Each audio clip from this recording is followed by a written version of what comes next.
buenas tardes, apreciados teleparticipantes. Bienvenidos a la unidad de telesalud del Instituto Nacional de Salud del Niño, líder en pediatría.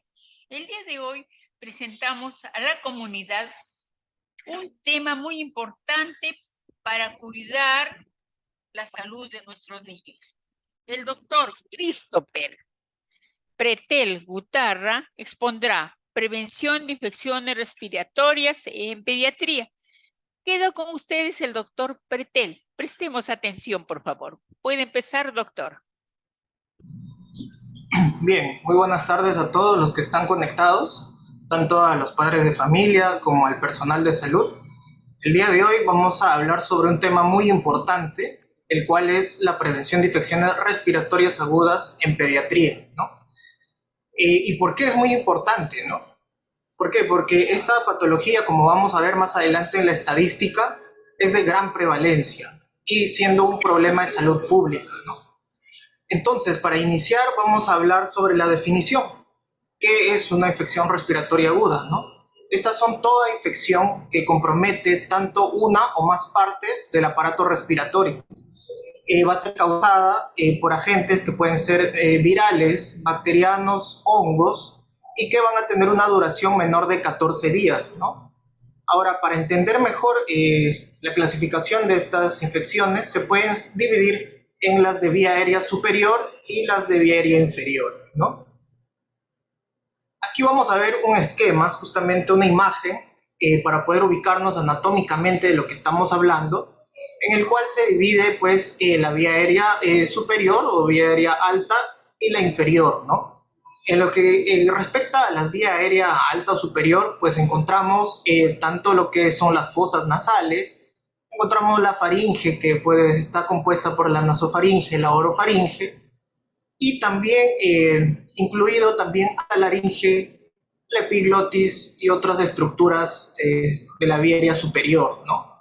Ya por sí en la parte de la vía aérea inferior o baja, pues encontramos lo que es la tráquea, los bronquios, que se van a subdividir en bronquios secundarios, terciarios, y también tenemos ya los bronquiolos, ¿no? Finalmente, a la estructura de los sacos alveolares y los alvéolos, pues donde se da el intercambio gaseoso. Acá igual tenemos otra imagen en la que se observa lo mismo, ¿no? Las cavidades, las fosas nasales, la faringe, la laringe, la epiglotis, y debajo en la respiratoria inferior, pues la tráquea, los bronquios, bronquiolos, ¿no? ¿Y por qué es importante tener esta división? ¿Por qué? Porque cada estructura, según sea vía aérea superior o inferior, va a traer consigo una serie de patologías, ¿no? En las superiores, como vamos a ver más adelante, pues desde las rinofaringitis, las faringitis, faringoamigdalitis, también aquí incluida el tema de las otitis medias, debido a que hay una comunicación, como vamos a ver más adelante, por la trompa de Eustaquio. Y ya propiamente de la vía respiratoria inferior, pues todo lo que compromete desde tráquea, bronquios, bronquiolos, ¿no? Incluyendo también la neumonía, que es una patología con alta mortalidad, ¿no? Entonces, aquí un esquema de la clasificación. Pues he tratado de enfocarme en las patologías más frecuentes. ¿Por qué? Porque hay una gran cantidad de enfermedades que corresponden a las vías respiratorias. Dentro de las más comunes que vamos a conversar es la rinofaringitis aguda, a veces también denominada como el resfrío común. Tenemos la faringoamigdalitis agudas, las otitis medias agudas, y en lo que es vía respiratoria baja sobre todo enfocarnos en lo que es bronquiolitis, el síndrome de obstrucción bronquial agudo y la neumonía, ¿no? Que son las patologías más prevalentes. Como les mencionaba, importante los datos epidemiológicos, las infecciones respiratorias agudas, en este caso, tanto hablamos de las de vía aérea superior y la de vía aérea inferior, son principal causa de morbilidad y mortalidad en niños menores de 5 años, ¿no? Siendo la neumonía todavía una causa muy importante de muerte evitable, ¿no? Junto con las enfermedades diarreicas, pues, y la neumonía representan hasta un 30% de la mortalidad infantil mundial, ¿no? En el Perú, pues, representa todavía un gran problema de salud pública, ¿no? Anualmente se atienden aproximadamente 2.2 millones de niños justamente por estas patologías. Y en la consulta externa, bueno, a nivel de MINSA al menos, casi un 25% del total de atenciones son por infecciones respiratorias agudas, ¿no? Eh, los datos más recientes que tenemos del Centro de Epidemiología, Prevención y Control de Enfermedades, en el año 2023 hasta la semana epidemiológica 52, pues se observó, ¿no?, un incremento de las notificaciones, tanto de las infecciones respiratorias agudas, en este caso sobre todo se refieren a las de vía aérea superior, también cuadros de síndrome obstructivo bronquial y neumonía con respecto al 2022, ¿no? Según la estadística, 2.164.520 episodios de infección respiratoria aguda hubo, con una razón de 839 episodios por cada 1.000, ¿no?, menores de 5 años. Asimismo, los episodios de síndrome obstructivo bronquial o asma, en este caso, fueron de 105.452, una razón de episodios de 40 por cada 1.000, ¿no?, menores de 5 años. Y con respecto a la neumonía, pues en todo el año 2023 hubo 31.771 episodios de neumonía. La razón de episodio fue de 12 por cada 1.000 menores de 5 años, y teniendo un 31.2% de estos que tuvo que ser hospitalizado, ¿no? Y en total de defunciones, es decir, fallecidos por neumonía en menores de 5 años, fue de 248, ¿no? Y estos datos nos indican que pues, estas infecciones respiratorias son de gran mortalidad, ¿no?, y que podrían ser evitadas, podría ser prevenida, ¿no?, que es lo que vamos a ver más adelante. Aquí algunas gráficas, justamente el canal endémico del 2023 hasta la semana epidemiológica 52, pues lo que podríamos observar es cierto que se vio que el número de episodios ha estado por debajo de una zona de éxito, a lo mucho una zona de seguridad, que es lo esperable. Esto, como les mencioné, hace referencia a las infecciones respiratorias de vía aérea superior, sobre todo. Vemos que en la semana 14 a 16, bueno, estuvo casi en la zona de seguridad, pero dentro de lo esperado, ¿no? Aquí en la imagen que vamos a observar en la parte inferior, con respecto a la tendencia de episodios de infecciones respiratorias agudas, haciendo una comparación con respecto al año 2023 a los años anteriores, pues se observa que entre la semana 13 a la 20 sí estamos sobrepasando en tendencia de episodios a lo que pueda haber sido el año 2018-19, que tomamos como una referencia más que los años 21 y 20, ¿no? ¿Por qué? Porque como vamos a ver en este gráfico inferior, se evidencia que el año 2020 y 2021, pues realmente la tendencia de episodios de infecciones respiratorias fue bastante bajo, ¿no?, con respecto a años previos. Ahora, hay varias hipótesis con respecto a ello.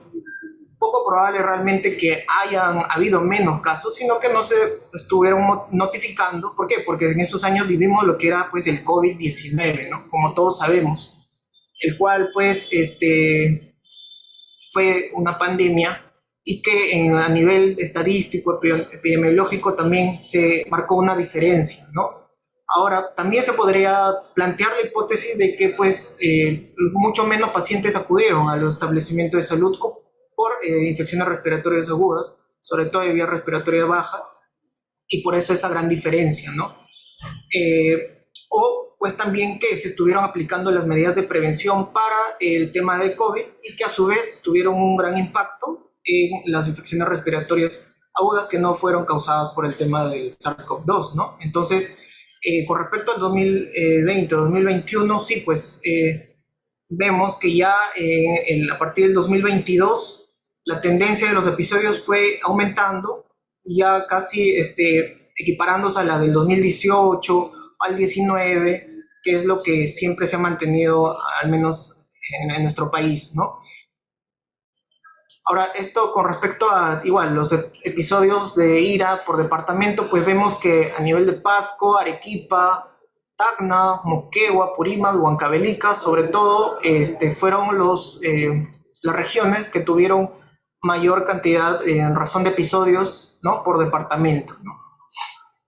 Ahora, con respecto a los síndromes obstructivos bronquiales, al asma, igual en menores de 5 años, se ha visto actualmente que ya desde la semana epidemiológica 13 a la 42 estamos superando la tendencia de los episodios con respecto al año 2022, ¿no? En el 2023, pues, ya ha aumentado esta tendencia, casi llegando a compararse con la del 2018, el 2019, ¿no? Ahora, con respecto a neumonía, ¿no? Que es una patología que nos tiene mucha preocupación, pues lo que vemos es que durante el 2023, el año pasado, se observó que el número de episodios superó ampliamente, sobre todo a partir de la semana epidemiológica 20 a 32, la que es la zona epidémica, ¿no? En el canal endémico. Pasamos de la zona de seguridad, la zona de alerta, hacia una zona epidémica. ¿Qué quiere decir? Que los casos de neumonía, el número de episodios de neumonía, pues aún están realmente en una zona alarmante, ¿no? Y igual vemos en este gráfico inferior, ¿no? Que con respecto a años anteriores, en 2023, pues sobre todo desde la semana 15 a la 30, se vio que la tendencia de los episodios superó ampliamente a los del 2022, incluso el 2019 y el 2018, ¿no? En una era pues prepandemia, ¿no?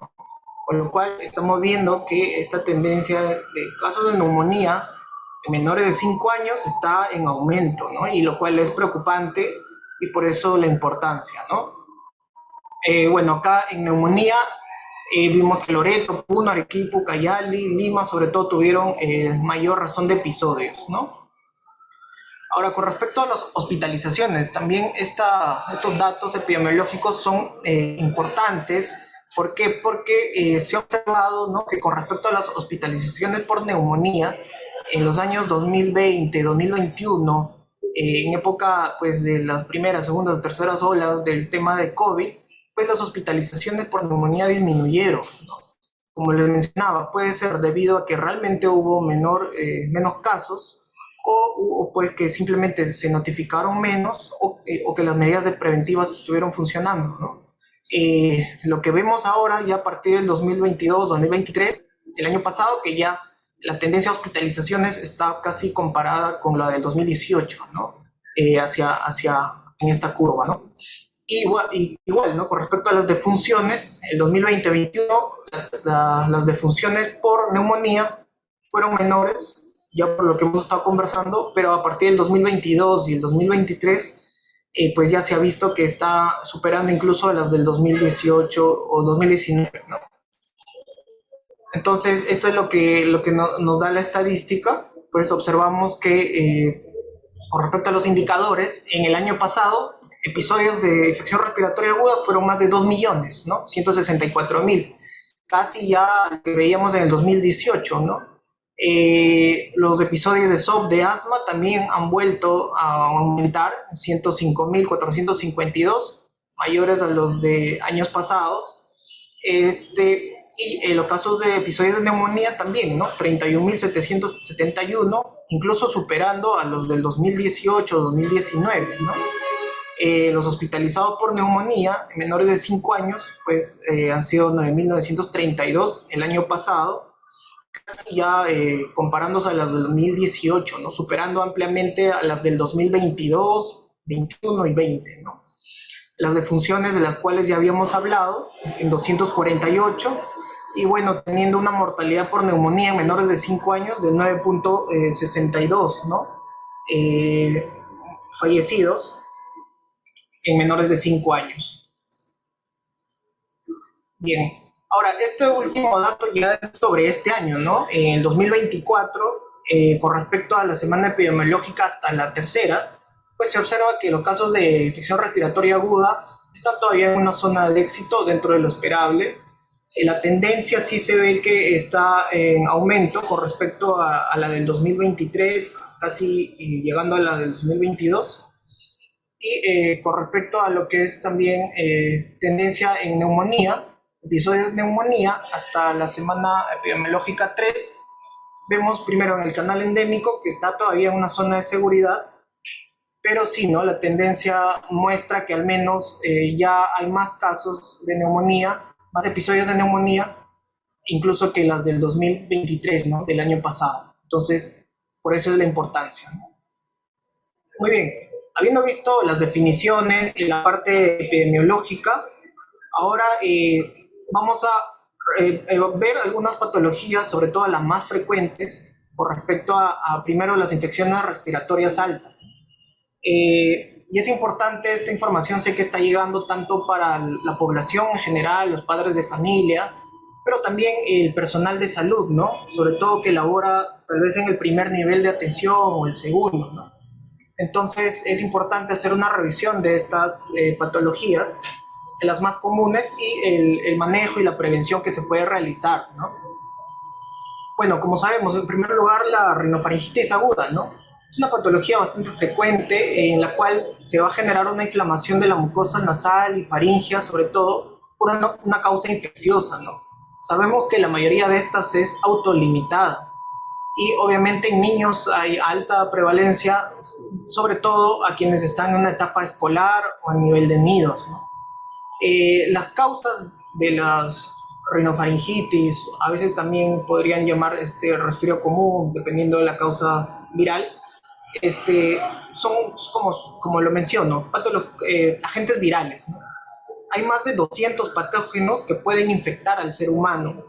Dentro de la rinofaringitis, las causas más comunes pues, son el rinovirus, hasta un 50%, los coronavirus, un 15%. Dentro de estos, pues también el SARS-CoV-2, que es el último que produjo lamentablemente esta pandemia. Hay otros virus como el virus influenza o el virus sincitial respiratorio, el parainfluencia o el adenovirus, ¿no? Como sabemos, la transmisión de estos va a ser por contacto directo, puede ser con secreciones nasales, orales de pacientes respiratorios, por objetos contaminados también con estas secreciones o por vía respiratoria, vía aérea, tanto por las gotas de flujo o aerosoles, ¿no? Como sabemos, y esto creo que lo hemos visto bastante en la época de COVID, pues al momento de estornudar, al momento de toser, se libera una gran cantidad de estos virus al ambiente, ¿no? Incluso se han hecho estudios en los cuales se ha identificado la velocidad, ¿no? De la tos puede ser de 50 a 60 kilómetros por hora y en un estornudo 60 a 160, ¿no? Cuando uno tose o estornuda, libera una gran cantidad de estos microorganismos al ambiente, ¿no? Incluso con una conversación también se pueden liberar, ¿no? Es por eso que se van a dar las medidas de prevención, de las cuales vamos a hablar más adelante, ¿no? La sintomatología que causa esta rinofaringitis, es importante explicarle a los padres que va a tener una duración que puede ser entre una semana, a veces prolongarse hasta 10 días, ¿no? Los síntomas más comunes, pues la rinorrea, la congestión nasal, tos, estornudos, fiebre, dolor de cabeza, dolor de garganta, dolor muscular, ¿no? E incluso la tos, que como vamos a ver es prácticamente un mecanismo de defensa, un mecanismo de barrido, puede persistir a veces hasta 2 o 3 semanas, ¿no? Ahora, todo esto es parte del curso natural de la enfermedad, ¿no? Las rinofaringitis, como hemos visto, son autolimitadas, su mismo ciclo de enfermedad va a terminar y pues el niño va a ya no tener mayor sintomatología, ¿no? Pero esto pues toma el tiempo, ¿no? La rinofaringitis, el diagnóstico pues es netamente clínico. Esto es importante decirle a los padres porque muchas veces pues acuden a la emergencia con esta sintomatología y a veces nos indican o solicitan pues radiografía de tórax, exámenes adicionales y la verdad que no son necesarios, ¿no? Una buena anamnesis, es decir, una historia clínica adecuada y un examen físico pues detallado es suficiente, ¿no? Y esto sí, ¿no? Bueno, acá en la emergencia hemos recibido mucha gran cantidad de padres de familia con sus niños que dicen que pues a veces los llevan a atenderse y que no los han revisado ni les han examinado la orofaringe, ¿no? Y la verdad que es muy importante. ¿Por qué? Porque ahí justamente se van a ver los signos clínicos de eritema, enrojecimiento a nivel de la orofaringe, a veces pueden presentarse esos signos inflamatorios, ¿no? Y con lo cual el diagnóstico pues ya está hecho, ¿no? Y teniendo ya el diagnóstico claro, se puede dar un manejo adecuado.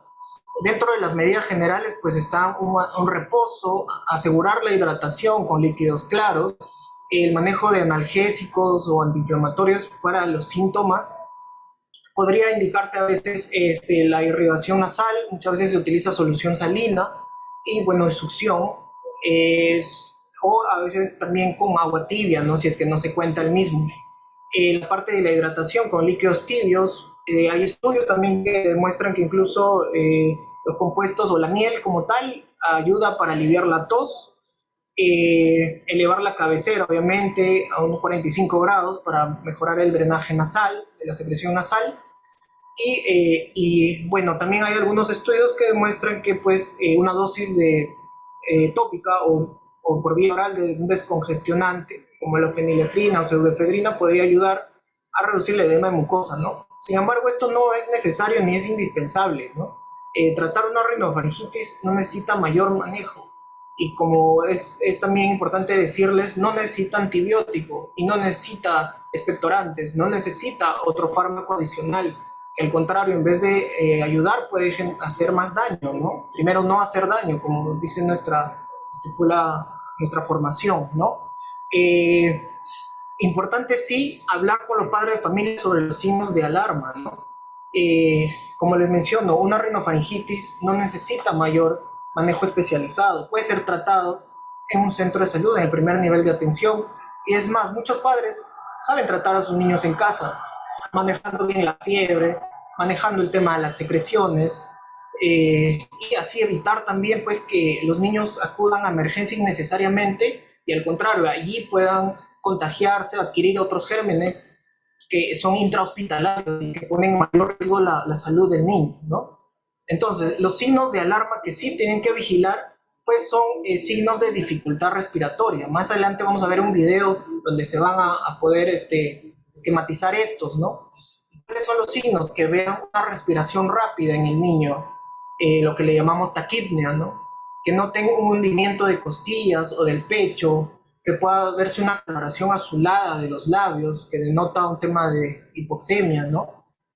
O que haya incapacidad para la lactancia o la alimentación debido a la dificultad respiratoria, ¿no? Si los niños presentan estos signos, pues allí sí es muy justificado que pueda ser atendido tanto en el primer nivel de atención o si requeriría pues más allá y a nivel hospitalario, ¿no? Y bueno, esta tabla bastante importante sobre el manejo sobre todo de la fiebre y el manejo del dolor, ¿no? O analgésicos. Eh, Esta patología puede ser tratada pues en esos dos aspectos, como les menciono, con fármacos, medicamentos que pues están al alcance, ¿no? Que podemos tener en casa y deberíamos. El paracetamol, el acetaminofén, pues esto ya la parte de dosificación y demás, tal vez más para el personal de salud, pero también muchos padres ya también lo conocen, pues a una dosis adecuada pediátrica de 10 a 15 miligramos por kilo por dosis, se puede dar hasta cada 6 o cada 8 horas, dependiendo. Hay varias presentaciones de este fármaco en jarabes, en gotas o ya tabletas, pastillas para los más grandes. Y sí es importante tener en cuenta las dosis máximas, ¿no? Que no debe sobrepasar los 75 miligramos kilo o 4 gramos por día, ¿no? El ibuprofeno como tal, también un antiinflamatorio que obviamente se puede utilizar muchas veces siempre teniendo la prudencia del caso a una dosis de 10 miligramos por dosis, que se puede usar también cada 8 horas, obviamente por un periodo corto realmente, porque podría generar cierto disconfort en la mucosa gástrica. Y bueno, también vienen varias presentaciones, ¿no? Tanto en jarabe o en tableta, ¿no? Igual tener en cuenta las dosis máxima, que es menos de 40 miligramos kilo al día o de 2 gramos al día, ¿no? O por dosis, 400 miligramos por dosis, no debe exceder, ¿no? Sabemos que en pediatría se trabaja por kilo, ¿no? Dosis por kilo. Por lo tanto, también es importante que los padres pues sepan el peso actualizado de sus niños, ¿no? Lo cual ayuda mucho ante situaciones como estas. El metamizol, un fármaco que en realidad no debería ser de abuso, se puede utilizar, pero siempre recomendado de preferencia por un personal de salud, y igual una dosis de 15 a 20 miligramos kilodosis, ¿no? Que se puede usar también a cada 6 o cada 8 horas. Sin embargo, pues se ha visto que tiene ciertos efectos adversos, como hay un riesgo de granulocitosis o afectación a nivel de las células blancas, ¿no? O plaquetas, o si es administrado por vía endovenosa, muchas veces riesgo de hipotensión, ¿no? Entonces, es un fármaco el cual deberíamos tener un poco más de cuidado, ¿no? Igual siempre considerar la dosis máxima de, en este caso, 4 gramos al día, ¿no? Bien, ahora vamos a conversar sobre otra patología muy frecuente, la faringoamigdalitis aguda. En este caso, enfocarnos sobre todo en la bacteriana. ¿Y cuál es su definición? Pues una inflamación de la faringe, de las amígdalas, también compromiso de la adenoides, la úvula o el paladar, y puede ser por varios agentes etiológicos, ¿no? Es muy frecuente también la consulta en pediatría por estos. Y bueno, dentro de las causas, los agentes está sobre todo el estreptococo beta hemolítico del grupo A, o también llamado el piógenes, que es de la causa bacteriana, ¿no? Sin embargo, algunas faringoamigdalitis también pues, pueden ser causadas por virus respiratorios, o a veces haber coinfecciones también virales y bacterianas, ¿no? Hay otros agentes también, como la Clamidia pneumoniae, el micoplasma, y similar también al proceso de la rinofaringitis, la transmisión pues va a ser por vía respiratoria o también por contacto directo con secreciones, ¿no? En el caso de la faringoamigdalitis bacteriana, pues hay un periodo de incubación entre 2 a 5 días. Pueden haber pacientes también asintomáticos muchas veces y que a la larga pueden desarrollar complicaciones como no supurativas como la fiebre reumática y otras, por lo cual hay que tener bastante cuidado. Los síntomas que presenta sobre todo el paciente es dolor de garganta, es fiebre, cefalea, dolor de cabeza, puede tener náuseas, puede haber vómitos, síntoma general de malestar general, a veces dolor abdominal y demás, ¿no? Vemos que es un poco inespecífico muchas veces. Y por lo cual es importante pues un buen examen físico, ¿no? Lo que vamos a observar y es importante es examinar, ¿no? La parte de la semiología, ¿no? Y el examen físico pues es básico. Hacer una evaluación de la orofaringe adecuada con un baja lengua que lo podemos tener en cualquier centro de salud, ¿no? En el cual se va a observar, como vemos en la imagen, una inflamación a nivel amigdalino con exudado, muchas veces placas blanquecinas, a veces se observan petequias, ¿no? A nivel de paladar y va a estar también asociada a adenitis o dolor o inflamación de los ganglios a nivel cervical, ¿no? Dolorosos. Ahora, justamente para poder llegar a aproximarnos a buscar la etiología bacteriana, la causa bacteriana de la faringoamigdalitis, existen scores, existen una serie de scores ya validados para poder llegar a ello, ¿no? Y que debería ser aplicado. ¿Por qué? Porque ante tener tantos síntomas subjetivos, es realmente un score nos ayuda para tener algo más objetivo, ¿no? Entonces, para faringoamigdalitis bacteriana, sobre todo, el score de Centor modificado por ISAC, pues que toma en cuenta la temperatura, es decir, la fiebre, que no haya tos, que hayan las adenopatías dolorosas, el aumento del volumen a nivel amigdalino o el exudado, suma puntaje, y el grupo etario también, ¿no? En niños de 3 a 14 años, pues suma debido a que la prevalencia de infecciones bacterianas es mayor en este grupo etario. Y de acuerdo al puntaje que obtenemos, pues podríamos ya iniciar un antibiótico, ¿no? Un tratamiento antibiótico pronto, ¿no? Hay otros también scores como el Fever Pain, que también toma en cuenta algunos signos clínicos similares y que nos dan probabilidades de que sea realmente una infección bacteriana e iniciar el tema de antibióticos, ¿no? Probabilidades entre 70 y 65%, dependiendo del puntaje, si tenemos mayor o igual de 4, ¿no? Es importante conocerlos, ¿no? Para el manejo que le vamos a dar. Como mencionamos, el diagnóstico es clínico netamente, bajo un buen examen físico.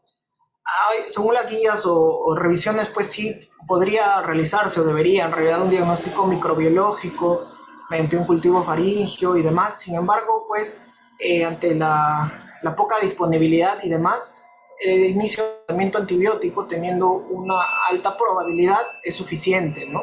Hay otros test también que se pueden utilizar, pero sobre todo para ver complicaciones, otras más, ¿no? Dentro del manejo, como tal, pues igual, analgésicos, es decir, manejar el dolor y manejar la fiebre va a ser básico, ¿no? Muchos padres traen a sus niños, incluso adolescentes, ¿no? Con fiebre, malestar general, dolor, preocupados, pensando en que podría ser una patología muy compleja. Sin embargo, al momento del examen físico y descartando que sea otra, nos damos cuenta que son faringoamigdalitis, ¿no? Que causan realmente síntomas bastante molestosos para los niños, sobre todo, ¿no? Asegurar una buena hidratación, como mencionamos, y acá sí estaría indicado el inicio de antibióticos si es que es una causa bacteriana, ¿no? Bueno, en el primer nivel de atención, muchas veces en los centros de salud, se tiene lo que es la penicilina benzatínica, en el SERUMS pues lo tenía, la verdad, y que sí estaría indicado el uso, pero sobre todo en poblaciones o en comunidades, en zonas donde estamos seguros de que no haya una alta resistencia antimicrobiana, ¿no? Porque si fuera esta, pues ya la indicación más, sobre todo, sería el tema del uso de la amoxicilina, ¿no? A una dosis por kilo por día de 50, que es la dosis pediátrica, y por unos 10 días, ¿no? Obviamente va a ser importante, luego vamos a ver una tabla con los antibióticos indicados. Va a ser importante una reevaluación en el lapso de 2 o 3 días para ver cómo está la evolución y la indicación también de evitar acudir a la escuela, obviamente, ¿no? Por lo menos los 2 días de inicio de tratamiento. ¿Por qué? Para evitar pues, el contagio a los otros compañeros y también las molestias que le genera al niño, ¿no? Eh, Igual acá en el tema de la faringomelitis bacteriana hay que tener en cuenta los signos de dificultad respiratoria, por los cuales si es que presenta sí ya necesitaría una atención a nivel hospitalario y tener en cuenta que puede generar ciertas complicaciones, ¿no? Tanto las supurativas como las no supurativas. Es decir, las supurativas, no sé, un absceso a nivel amigdaliano, otitis media, que también puede ser una complicación, sinusitis, o bueno, hasta ya meningitis y demás, ¿no? Y las no supurativas asociadas a fiebre reumática, glomerulonefritis, otras patologías ya que el personal de salud sabe de lo complicado que es y por lo cual evitar, ¿no? Llegar a eso. Eh, Acá vamos a ver una tabla en la cual justamente están los antibióticos indicados. En este caso, la amoxicilina, que es lo más indicado, siempre tener en cuenta la dosis máxima y tener en cuenta también que puede tenerse alternativas en el caso de pacientes que pueden tener alergia a penicilina, pero alergias demostradas, ¿no? Muchas veces a la emergencia pues también llegan madres, padres de familia diciendo que el niño es alérgico y cuando les preguntamos realmente nos dicen que no sé, por ahí le dio fiebre o no sé, por ahí estuvo mal después del medicamento. Y no es eso, ¿no? Realmente una respuesta alérgica tendría que ser evidenciada físicamente, ¿no? Presencia tal vez de abones, tal vez un tema de dificultad respiratoria, es decir, un caso evidenciado o diagnosticado médicamente, ¿no? En caso sea así, pues se puede utilizar lo que son las cefalosporinas de primera generación, como el cefadroxil o la cefalexina. Podría utilizarse también la citromicina, ¿no? Que es en este caso un macrólido, a una dosis adecuada. En este caso, en el Perú, acá usamos sobre todo a 10 miligramos kilo día, por unos 5 días, con su dosis máxima, o hasta la clindamicina, ¿no? Pero como sabemos, siempre de inicio, amoxicilina es el antibiótico que ha tenido un buen efecto y múltiples estudios y revisiones sistemáticas lo sustentan, ¿no? Es importante porque a veces padres vienen pues de atenciones que han recibido muchas veces con antibióticos que no corresponden y teniendo muchas dudas sobre la amoxicilina. Y la verdad que nosotros, incluso en el instituto, lo recomendamos por los buenos resultados que tiene, ¿no? Bien, otra patología muy frecuente es la otitis media, ¿no? Que como vemos también está dentro de este grupo de patologías. ¿Por qué? Porque corresponde a también comunicación con la vía aérea respiratoria alta, ¿no?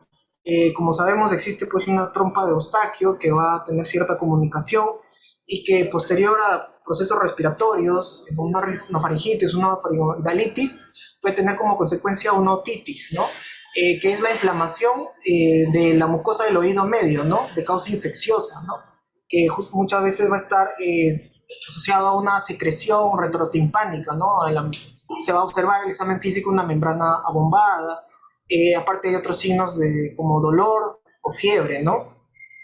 ¿Y por qué sucede? ¿Por qué? Porque tras un proceso respiratorio alto, de la rinofaringe sobre todo, puede haber una colonización, ¿no? Y ascender por trompa de Eustaquio y llegar a alcanzar hasta el oído medio, ¿no? Se liberan una serie de elementos inflamatorios que al final van a provocar un aumento también de la presión a nivel del retrotimpánica, y lo cual va a asociarse al dolor que presenta el niño, ¿no? Es bastante doloroso, ¿no? Y como vimos también, las causas, entre ellas, los virus, igual, un virus sincitial, la influenza, los adenovirus, rinovirus, también son una causa frecuente de otitis. Y ya las bacterias como tal, el Streptococcus pneumoniae, también en un 25-40% ya es la causa bacteriana más frecuente, ¿no? Otros gérmenes como el Haemophilus influenzae o la Moraxella catarrhalis también son causa de otitis, y otros como el Staphylococcus aureus o el Mycoplasma en menor frecuencia, ¿no?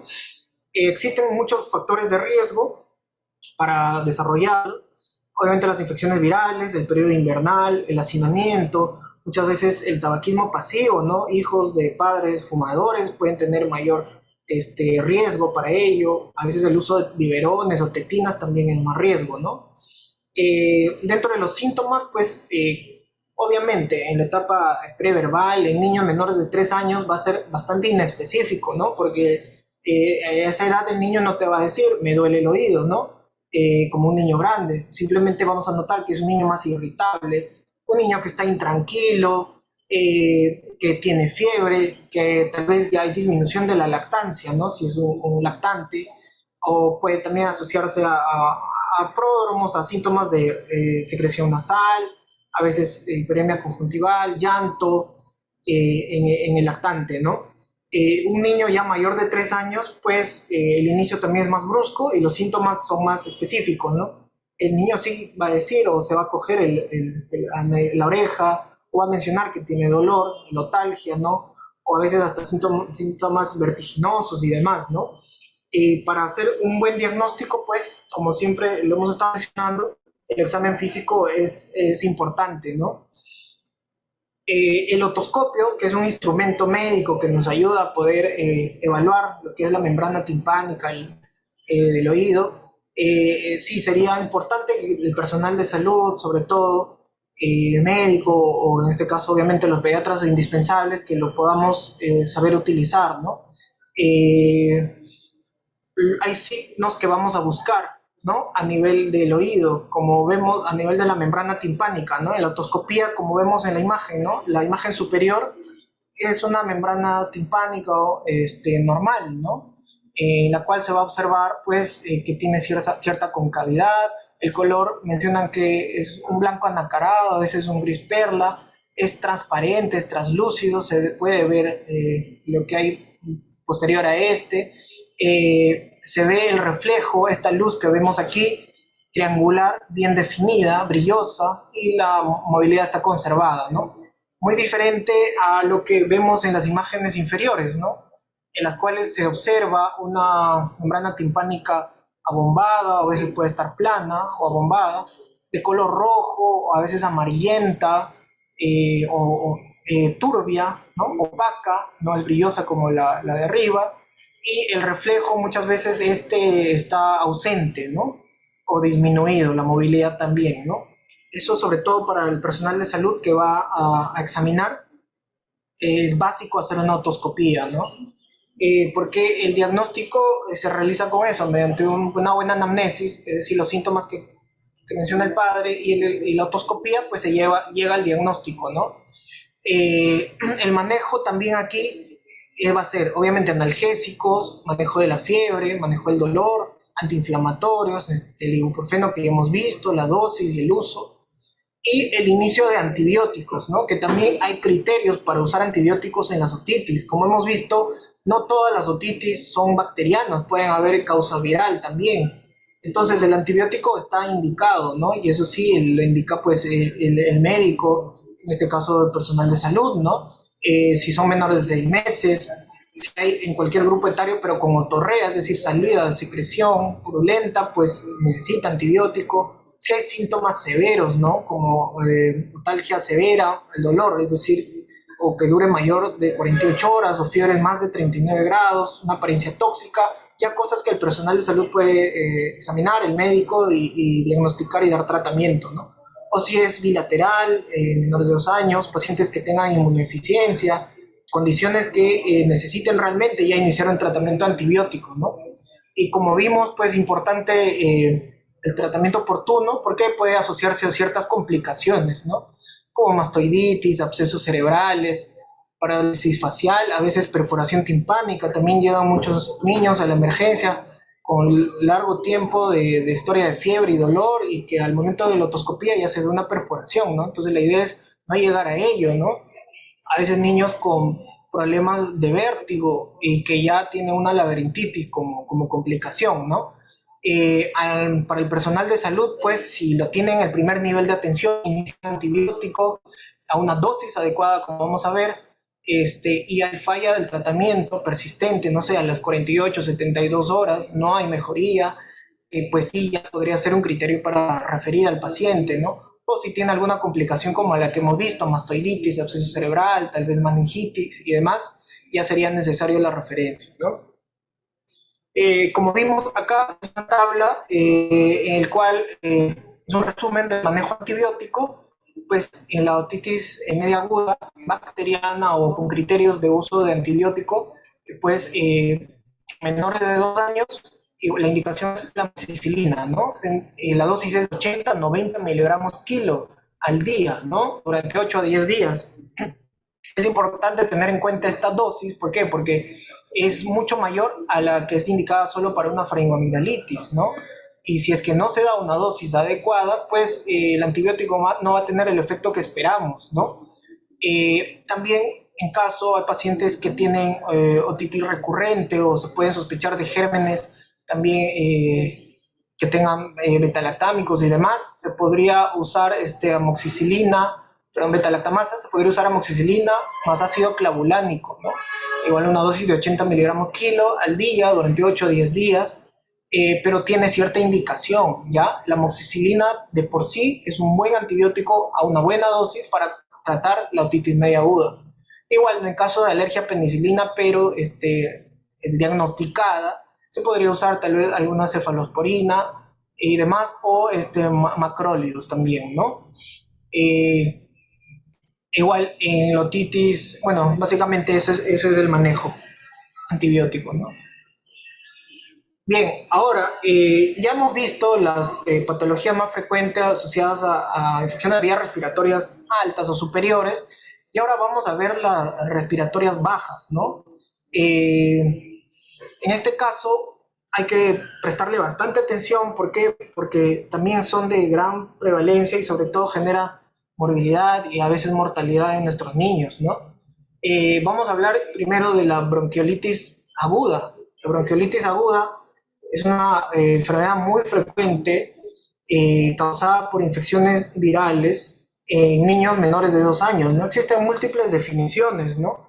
Como los primeros episodios de sibilantes o sibilancias en menores de 2 años, la Asociación Americana de Pediatría también, ¿no? Constelación de síntomas y signos precedidos por síntomas respiratorios altos, ¿no? Y que van a generar un esfuerzo respiratorio mayor y sibilantes, ¿no?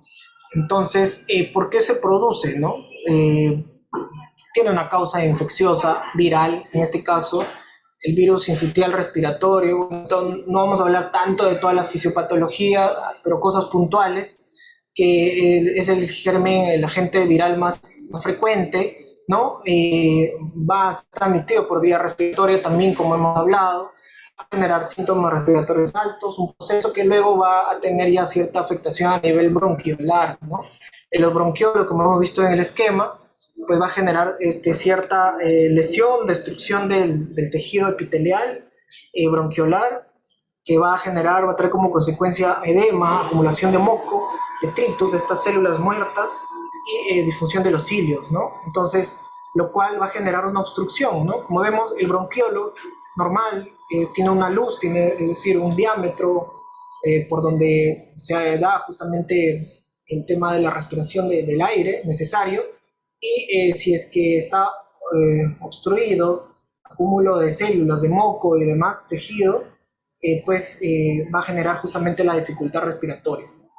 Entonces, la bronquiolitis, como vimos, hay muchos virus, la influenza, la hiperinfluencia también que lo causa, y va a generar primero inicialmente síntomas inespecíficos como rinorrea, congestión nasal, estornudos, fiebre.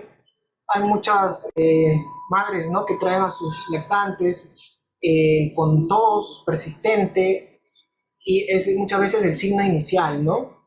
Más adelante ya, a medida que progresa el curso natural de la enfermedad, pues ya se puede asociar a signos de dificultad respiratoria, respiración rápida, que es la taquipnea, ¿no? En el examen físico ya podemos observar retracciones, es decir, los tirajes intercostales, subcostales, más signos que ya el personal de salud maneja, conoce. Y importante aquí, el examen físico, una buena auscultación, ¿no? A nivel pulmonar, se va a escuchar los subcrépitos, se pueden escuchar sibilantes, muchas veces roncantes, y en menores de 6 meses episodios de apnea, ¿no? Por lo cual hay que tener cuidado. Aquí hay un video en el cual justamente se van a observar estos signos de dificultad respiratoria que pueden presentar, ¿no? El lactante, el aleteo nasal, ¿no? Que es un movimiento por el tema de la dificultad respiratoria, ¿no? El quejido también, que ya son signos de gravedad, en realidad. El tiraje intercostal, que se ve un hundimiento acá a nivel intercostal, en este caso un lactante o puede ser un neonato, que se puede evidenciar, u otros signos de dificultad como la retracción external, ¿no? El tiraje supraesternal, muchas veces que se ve como un hundimiento acá a nivel central por debajo del cuello, ¿no? Entonces, estos son signos ya de dificultad respiratoria, y que definitivamente a todo padre debe darle la alerta de que este niño sí necesita una atención a nivel hospitalario, ¿no? Ahora, para el tema de bronquiolitis es importante, como les mencionaba desde antes, objetivar los signos y síntomas. Hay escalas validadas que utilizamos los pediatras o los médicos también generales que conocen, para poder clasificar la gravedad, ¿no? No toda bronquiolitis va a ser tratada a nivel hospitalario. Muchas veces a nivel del primer nivel de atención basta para poder manejar estos casos, ¿no? Incluso en sus domicilios, muchos padres saben del manejo de las bronquiolitis leves, sobre todo, ¿no? Usamos escalas como la de Wood-Downes, que toma en cuenta las sibilancias, toma en cuenta los tirajes, de los cuales hemos visto en el video, la frecuencia respiratoria, frecuencia cardíaca, si hay cianosis o no, para clasificar si es leve, moderado o grave, ¿no?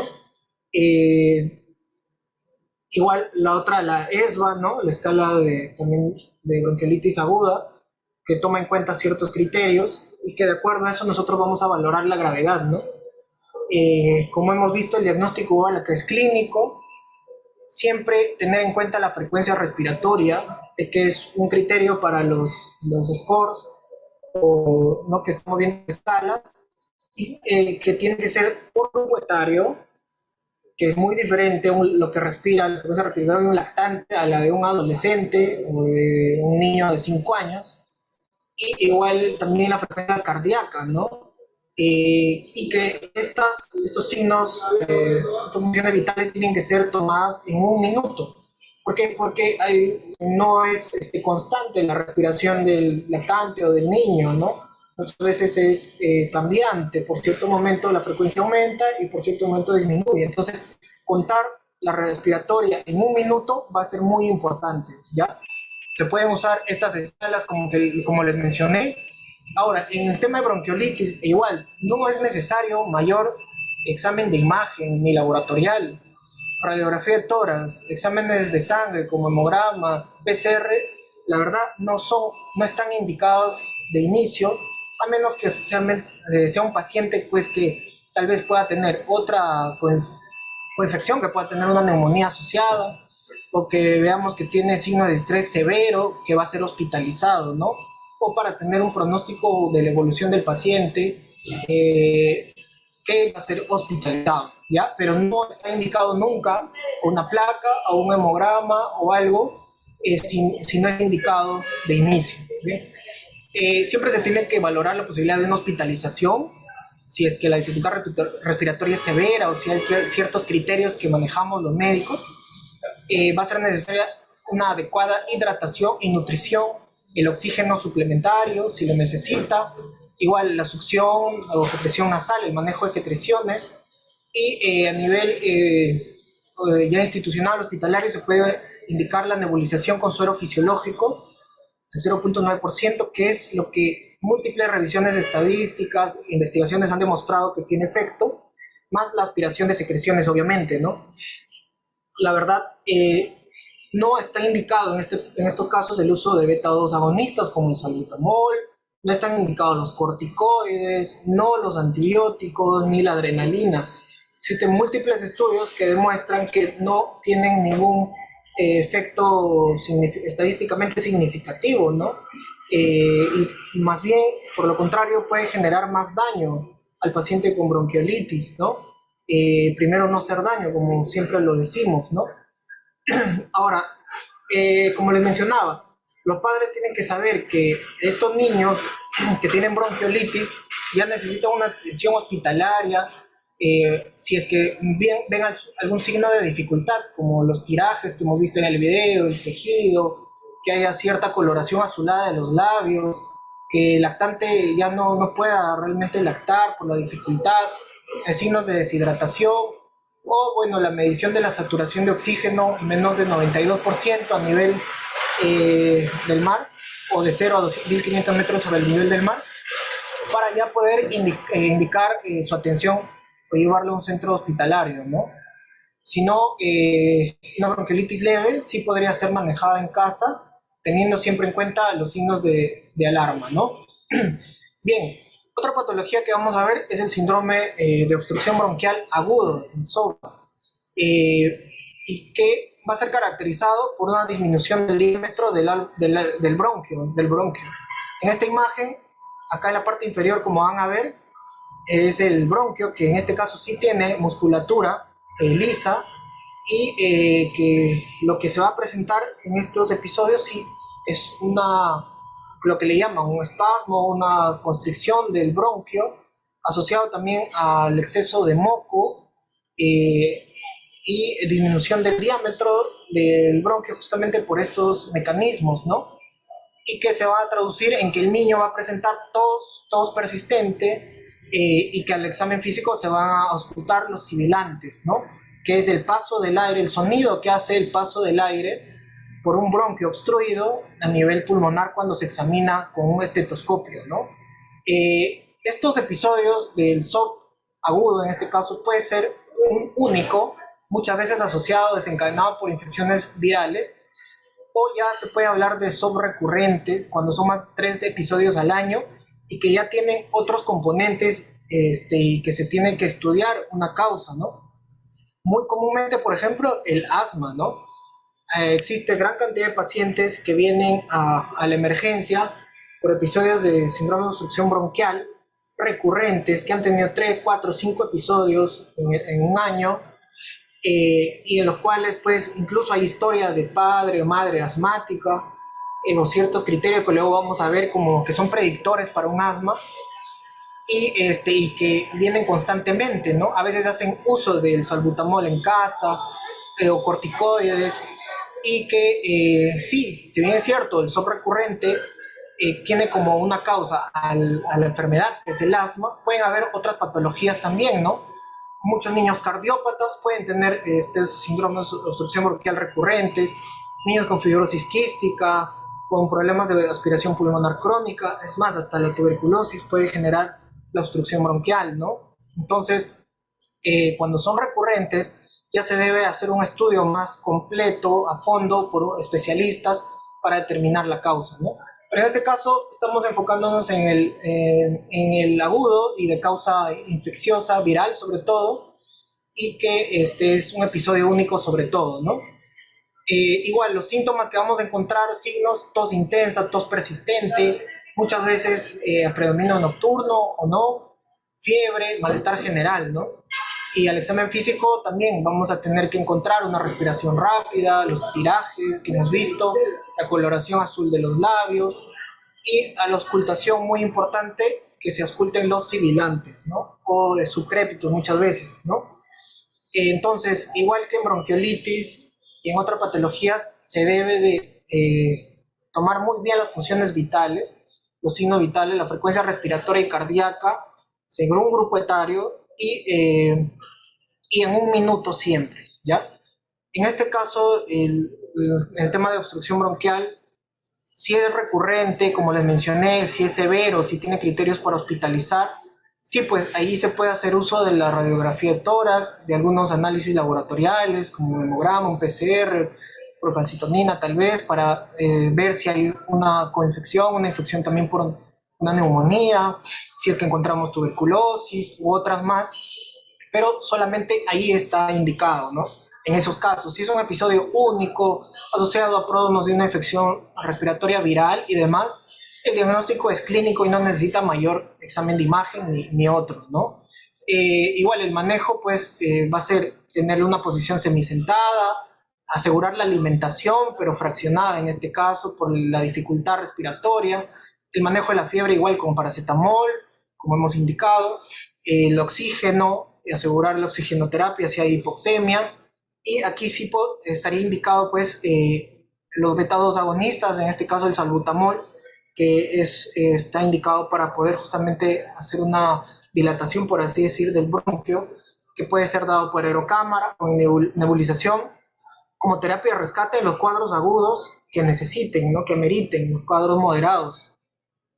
Puede asociarse al uso de corticoides sistémicos, sí, si en caso es un niño asmático, ¿no?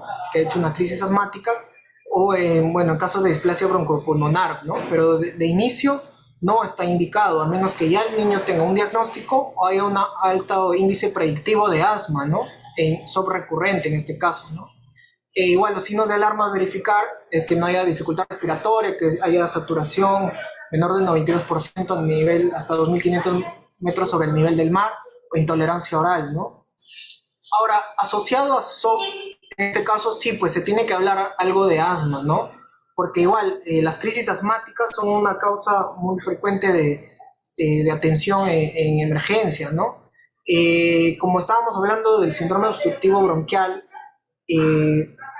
recurrente en este caso, podrías tener como una causa de la enfermedad del asma, ¿no? Es decir, no todo síndrome obstructivo bronquial es asma, pero claro, todo asma sí tiene como componente el síndrome obstructivo bronquial, que lo que estamos hablando es que el bronquio hace una constricción, una acumulación de moco y edema que dificulta la respiración, ¿no?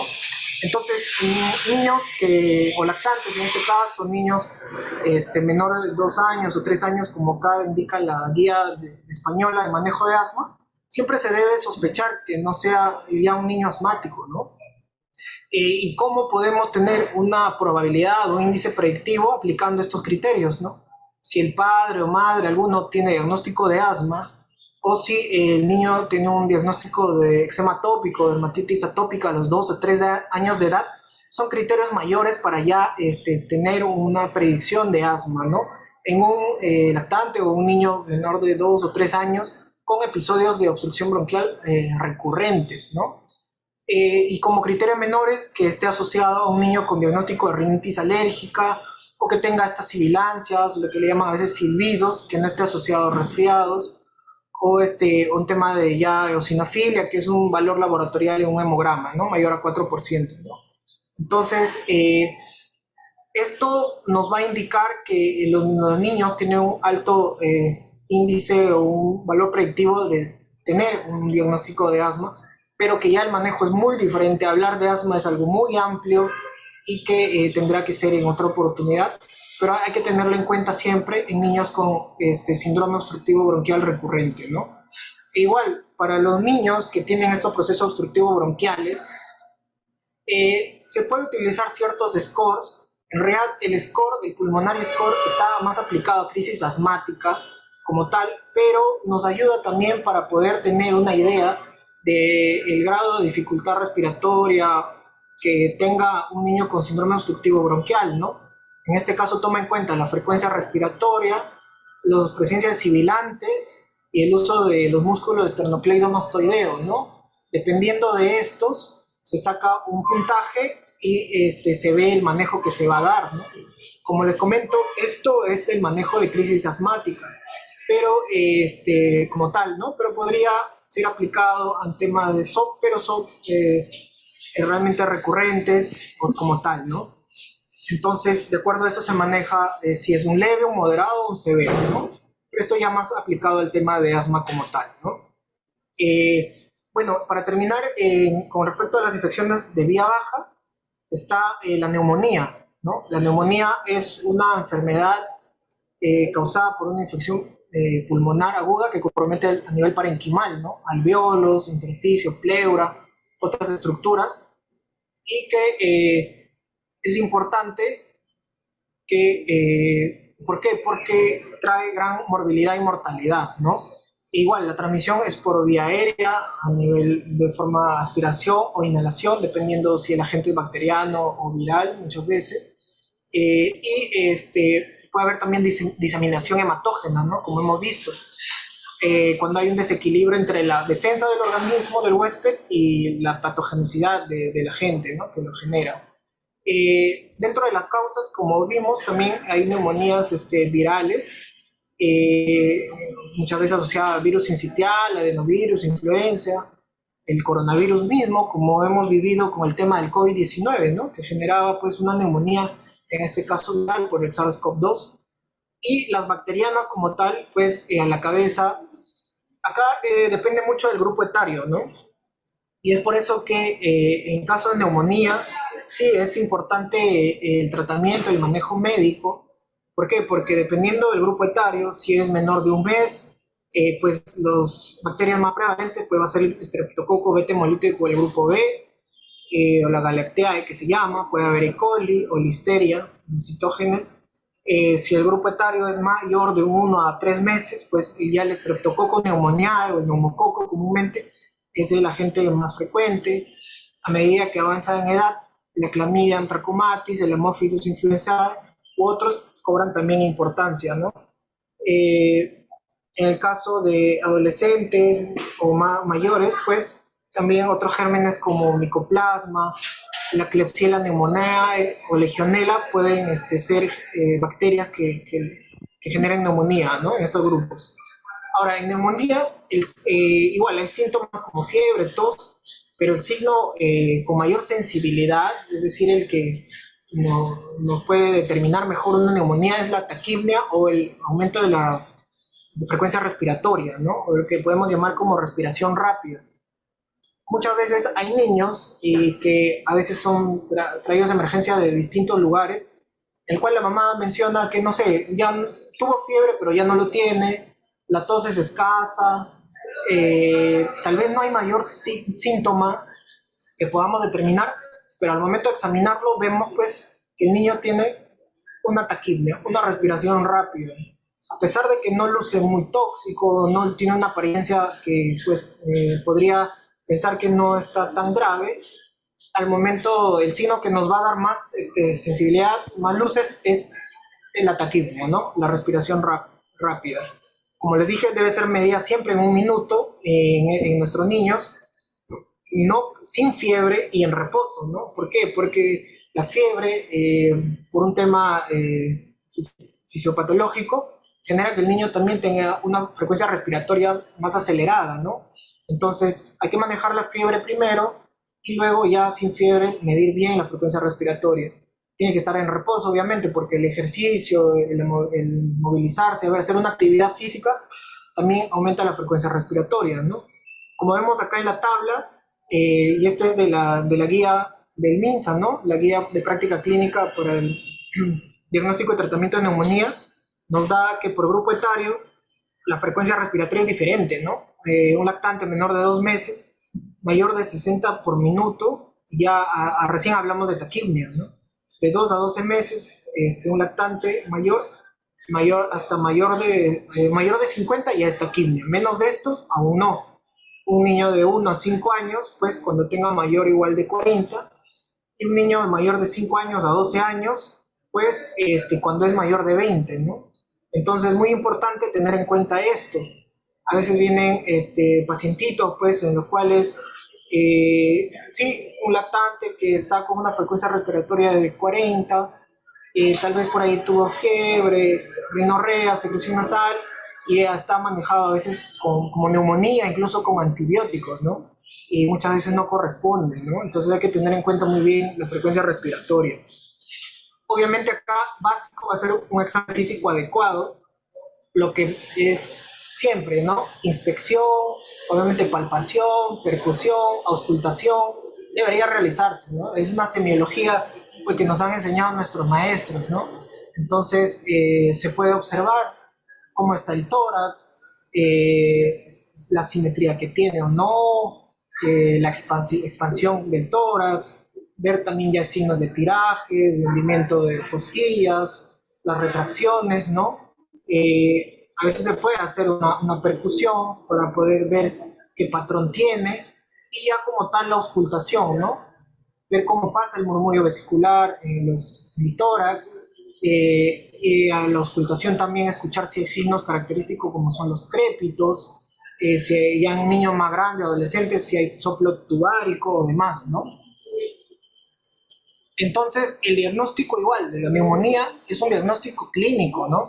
En base a la anamnesis y un examen físico. En la época pues, antigua, donde no había ayuda de imágenes y demás, pues, nuestros maestros diagnosticaban y trataban y manejaban neumonía muy bien, ¿no? La radiografía de tórax sí se puede indicar, pero muchas veces es más ante duda diagnóstica, ¿no? O si vemos que la evolución del paciente no es adecuada. Incluso en mayores de 28 días, menores de 12 años, en esos grupos, de rutina no debería ser indicado, ¿no? Tampoco el uso del hemograma o el PCR o precalcitonina. Si es que es un paciente que se va a hospitalizar, si es que vamos a ver seguimiento, evolución, pacientes con comorbilidades o demás, sí estaría justificado, ¿no? Pero la idea no es solicitar placa de tórax a todos.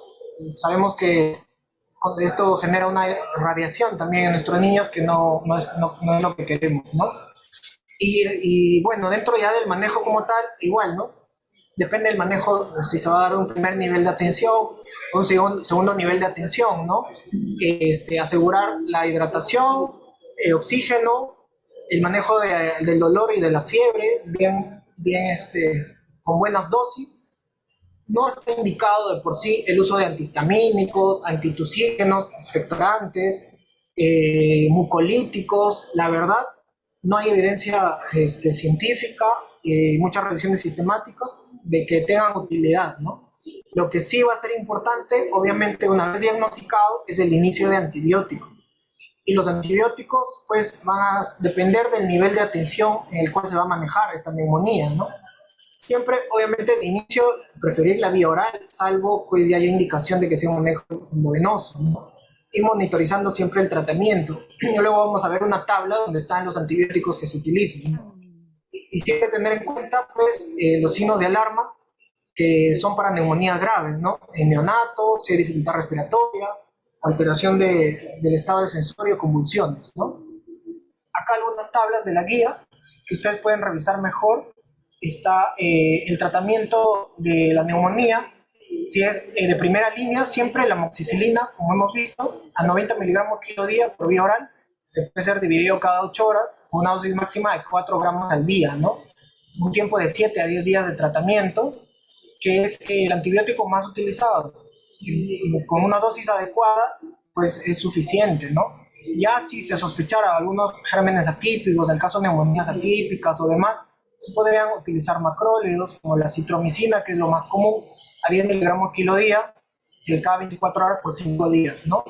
Y en otros niños, si es que va a ser hospitalizado, si se va a preferir la vía endovenosa, pues de inicio la ampicilina, ¿no? Es un buen antibiótico endovenoso a una dosis de 150 o 200 miligramos kilo día, que se puede dividir cada 6 horas con una dosis máxima de 4 gramos al día, ¿no?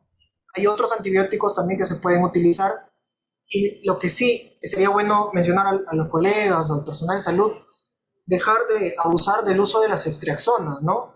La ceftriaxona, sí, sabemos una cefalosporina de tercera generación, muy útil, con buen efecto, pero que tiene ciertas indicaciones, ¿no?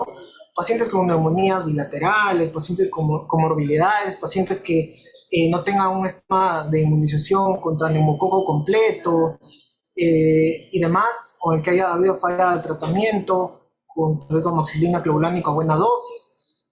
A pesar de eso, ahí podría justificarse el uso de ceftriaxona, ¿no? Pero de inicio, la ampicilina es un buen antibiótico. Así hacemos un uso racional de antibióticos, ¿no? Y evitamos que haya pues gérmenes cada vez más resistentes, ¿no? Entonces, la ceftriaxona, como le dije, sí está bien indicado, pero cuando es necesario, ¿no? Este acrónimo muy importante para los padres, para los cuidadores también, que está en la misma guía de práctica de neumonía, que es un acrónimo que indica faltan, ¿no? Faltan que F, manejar la fiebre con paracetamol, los medios físicos, A, de alimentación, asegurar una buena alimentación, el L de líquidos, incrementar el aporte para tener una adecuada hidratación. ¿Por qué? Porque todo proceso infeccioso como la neumonía genera mayor pérdida, ¿no? Pérdida a través de secreciones o pérdidas insensibles o con la fiebre misma, ¿no? La tos, como le mencionaba, evitar antitusígenos, expectorantes, antihistamínicos, descongestionantes, mucolíticos, no están indicados y a veces apena la verdad que muchos pacientes que son manejados hasta incluso por médicos vienen con el uso de muchos jarabes que a la verdad no traen mayor efecto, ¿no? Los mucolíticos y demás no tienen evidencia científica de mejorar la neumonía, ¿no? Alarma, la A de alarma, acudir de inmediato al establecimiento de salud si presenta algún signo de alarma, ¿no? De lo que hemos estado hablando, dificultad para respirar, dificultad para beber o lactar, si hay compromiso del sensorio, obviamente, y la N, que es la nariz, limpieza de fosas nasales, ¿no?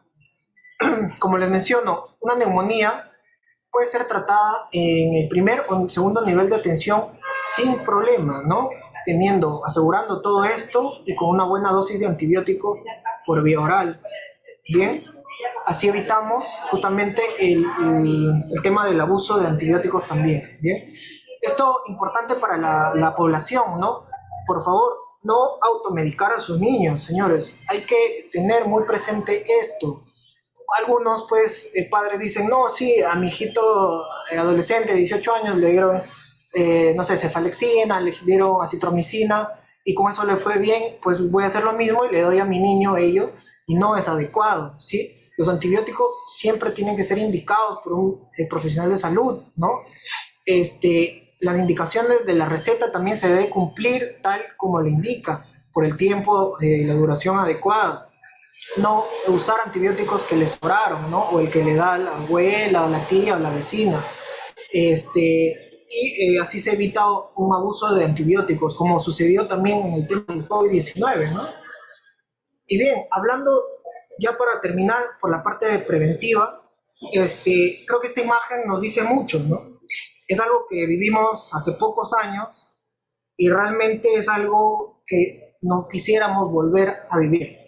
Es la pandemia que trajo muchas muertes consigo, mucha tristeza y dolor en la población y que nos debe haber dejado una enseñanza, ¿no? Si no hemos aprendido nada de la pandemia, pues, no sé, la muerte, el sacrificio de muchas personas no valdrían la pena, ¿no? Hay que aprender de lo que nos dejó la pandemia del COVID-19 y que nos dejó justamente las medidas preventivas. Bien, las medidas preventivas que son muy importantes, porque de esa manera podríamos evitar muchas de estas infecciones y mucha mortalidad también en nuestros niños. Una medida preventiva muy importante es la vacunación, la inmunización.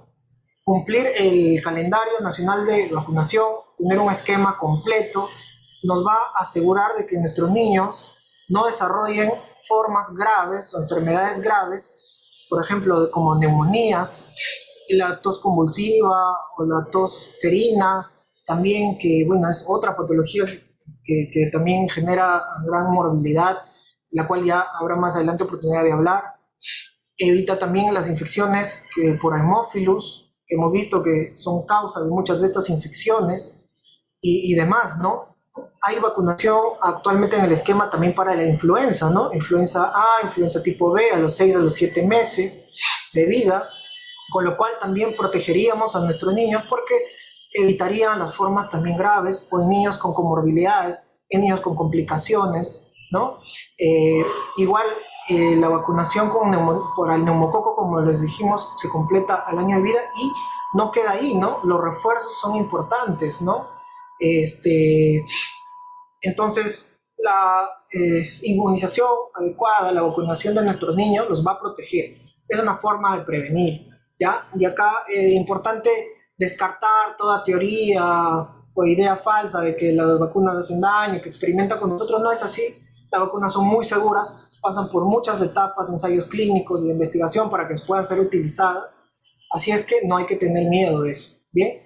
Otra medida preventiva muy importante, el lavado de manos, porque hay múltiples estudios que demuestran pues que las personas portamos a estos gérmenes en nuestras manos. Virus, bacterias, parásitos, hasta hongos y demás, podemos transmitirlas mediante nuestras manos. Por eso es que durante la pandemia que hemos mencionado, evitar el contacto físico, no dar la mano, evitar llevarse la mano a las secreciones nasales, orales, el distanciamiento y todo lo que vamos a ver más adelante, pero el lavado de manos es muy importante por eso, ¿no?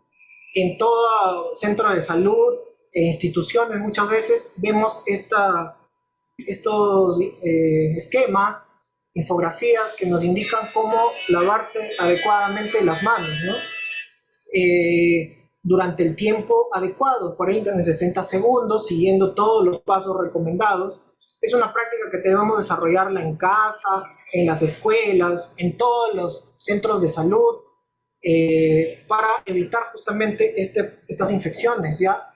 Y el personal de salud también, señores. Nosotros atendemos pacientes y sabemos que hay momentos para el lavado de manos, ¿no? Debe entrar en contacto con el paciente, después entrar en contacto con el paciente, con el ambiente, hacer procedimientos y demás. Muchas veces somos el personal de salud quienes a veces llevamos o transmitimos estos gérmenes, entonces hay que darle importancia a ellos, ¿bien? Otra medida preventiva, pues, lo que vimos acá, ¿no? Un estornudo, una tos, expulsa al aire, al ambiente, gran cantidad de microorganismos, ¿no? Es por ello que siempre nos indicaban el uso de la mascarilla. La verdad que cuando se dio fin a la obligatoriedad de la mascarilla, hubo gran celebración en la gente, lo cual en realidad no debería ser así, ¿no? Más que sea una obligación, debería ser por una voluntad propia de protegernos y proteger a los demás. En Asia, en otros países, como países como Japón, China y demás, el uso de la mascarilla es rutinario en personas que presentan síntomas respiratorios, ¿no? En las escuelas, en las calles, en instituciones, ¿no? Si uno sabe que está con síntomas respiratorios, pues lo que hace es colocarse una mascarilla para evitar la propagación hacia los demás, ¿no? Es una medida para justamente evitar la propagación de estas enfermedades, ¿ya? Entonces, acá una tabla donde están las medidas preventivas, ¿no? Como lo vivimos en la época de COVID, evitar el contacto con personas con infecciones respiratorias agudas, obviamente, y esto hay que conversarlo mucho con la familia, ¿no? En casa tenemos, bueno, tienen a los bebés, a los lactantes, infantes, niños pequeños. Muchas veces viene el tío, viene la abuelita, vienen los primos a saludarlo, y teniendo síntomas respiratorios que obviamente no lo dicen, se acercan, le dan un beso o lo tocan o juegan con él y están llevándole gérmenes que van a desencadenar las infecciones, ¿no? Entonces hay que evitar eso. Igual en los niños, en las escuelas, en los jardines, sé que es difícil, pero también tarea de los educadores o padres de familia sobre este tema, ¿no? Lavado de manos frecuente usando jabón y agua, o en su defecto, a veces en instituciones o centros, también el uso de desinfectante en base a alcohol gel, ¿no? Pero sabemos que no sustituye al lavado de manos, sino es complementario, ¿no? Cubrirse al toser, estornudar, ¿no? Al toser, estornudar con la flexura del codo ayuda bastante, o a veces es con un pañuelo, pero en la flexura del codo evitamos propagar, como hemos visto en la imagen, todos estos gérmenes, ¿no? Y es más, después de toser o estornudar, lavado de manos inmediato. De esta manera evito pues yo llevar estos gérmenes que tengo conmigo hacia otras personas, ¿no? En el caso de las guarderías, en el caso de los nidos, escuelas, pues limpiar objetos, los juguetes, desinfectar los mismos que van a compartir luego los niños, ¿no? De esa manera evitamos. A los padres también y a los profesores tener en cuenta evitar enviar a sus niños enfermos, ¿no? Como hemos visto, niños con proceso respiratorio, rinofaringitis, faringitis, hay que evitar enviarlos. ¿Por qué? Porque van a propagar estos gérmenes a los demás compañeros y es lo que no queremos, ¿no? Mantener los ambientes ventilados, ventanas abiertas, incluye medios de transporte, ambientes laborales o en las escuelas, es importante. Un flujo de aire constante pues reduce la posibilidad de que estos gérmenes puedan infectar a los niños, ¿no? Como hablamos ya de la vacunación, asegurar la lactancia materna exclusiva hasta los 6 meses entre los lactantes. ¿Por qué? Porque, como saben, la leche materna tiene múltiples beneficios, dentro de ellos anticuerpos, elementos que lo protegen, ¿no? Y si ya empieza la alimentación complementaria, el niño más grande, asegurar una alimentación balanceada, nutritiva, evitar la anemia, evitar la desnutrición aguda o crónica. ¿Por qué? Porque esto van a ser factores de riesgo para que los niños desarrollen formas graves de estas infecciones, ¿no? Y cómo aseguramos un buen crecimiento y desarrollo llevándolo al centro de salud a su control CRED, ¿no? De esta manera sabemos que nuestro niño está creciendo, está desarrollándose adecuadamente y pues algún proceso infeccioso no lo va a complicar, ¿no? Igual, el trabajo es multidisciplinario, el trabajo es con la población, con la comunidad, se debe hacer prevención y esto lo trabajamos muchas veces en el SERUMS, ¿no? Hay múltiples estrategias. Lo importante para prevenir es, uno, la inmunización de la cual hemos hablado, la nutrición, evitar la anemia, la higiene, ¿no? Ambientes sin humo, educar a la población. Educar a la población en salud es básico, ¿no? Mientras ellos más conocimiento tengan de estas infecciones y de sus formas de prevenirla, pues vamos a tener menores pacientes complicados, menores defunciones, incluso, ¿no? A los cuales llegan algunos, ¿no?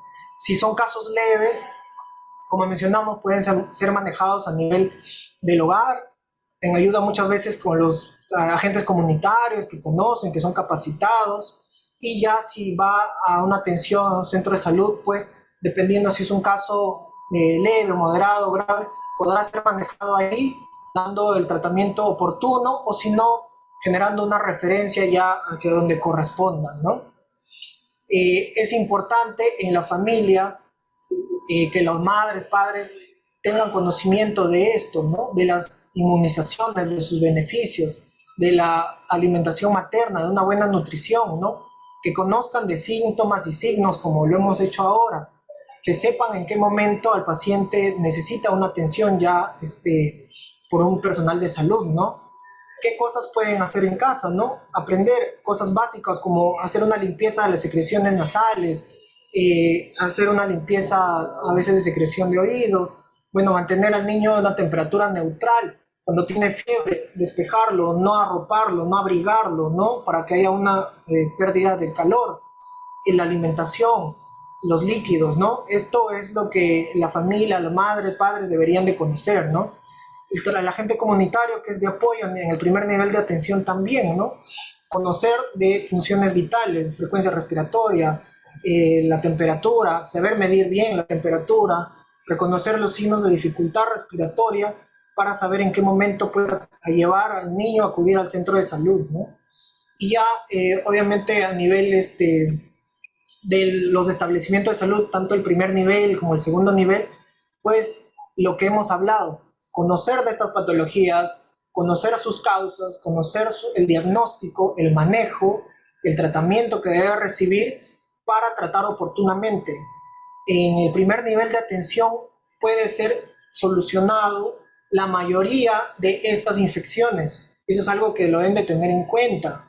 Muchas veces vienen muchos padres de familia acá a la emergencia del instituto mencionando que pues un niño tiene, no sé, una faringoamigdalitis y no lo han querido atender en el centro de salud porque necesita una atención por el pediatra, ¿no?